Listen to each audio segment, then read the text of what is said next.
بخاری شریف صفحہ نمبر 934 اور حدیث نمبر 3685، حضرت علی المرتضیٰ رضی اللہ تعالیٰ عنہ آپ جمعہ کے اجتماع کے بعد آپ نے ایک دعا مانگی۔ اس حدیث کو روایت کرنے والے حضرت علی بن حسین رضی اللہ تعالیٰ عنہ ہیں۔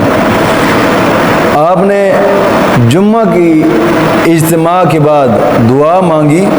اور دعا کے الفاظ تھے اللہم اصلحنا بما اصلحت بہ الخلفاء الراشدین، اے اللہ ہماری ایسی اصلاح فرما جیسی اصلاح تو نے خلفاء راشدین کی فرمائی ہے، ہماری ایسی اصلاح فرما۔ حضرت علی المرتضیٰ رضی اللہ تعالیٰ عنہ کی بارگاہ کے اندر ایک نوجوان نے سوال کیا کہ حضرت آپ خلفاء راشدین کہہ رہے ہیں، خلفاء راشدین سے کیا مراد ہے؟ آپ نے فرمایا کہ خلفاء راشدین سے مراد حضرت عمر فاروق رضی اللہ تعالیٰ عنہ ہے۔ حضرت علی المرتضیٰ نے فرمایا کہ حضرت عمر فاروق رضی اللہ تعالیٰ عنہ ہے،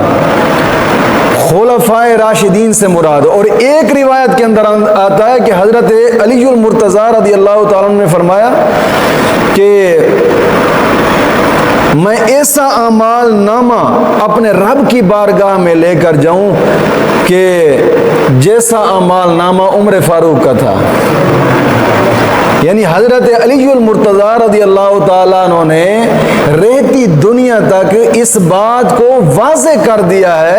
کہ حضرت عمر فاروق مرتبے کے لحاظ سے بھی ہم سے افضل ہیں، تقوی کے لحاظ سے بھی ہم سے افضل ہیں، اور علم کے لحاظ سے بھی ہم سے افضل ہیں، اور عمل کے لحاظ سے بھی ہم سے افضل ہیں۔ رہتی دنیا تک حضرت علی المرتضیٰ رضی اللہ تعالیٰ عنہ نے، آج جو اس دور کے اندر جو حضرت عمر فاروق رضی اللہ تعالیٰ عنہ کو گالیاں دیتے ہیں، کچھ لوگ بکواسات کرتے ہیں حضرت عمر فاروق رضی اللہ تعالیٰ عنہ، ان کو اس حدیث سے سبق لینا چاہیے کہ خود علی المرتضیٰ فرما رہے ہیں کہ میں رب کی بارگاہ میں ایسا اعمال نامہ لے کر جانا چاہتا ہوں جیسا عمر فاروق کا تھا۔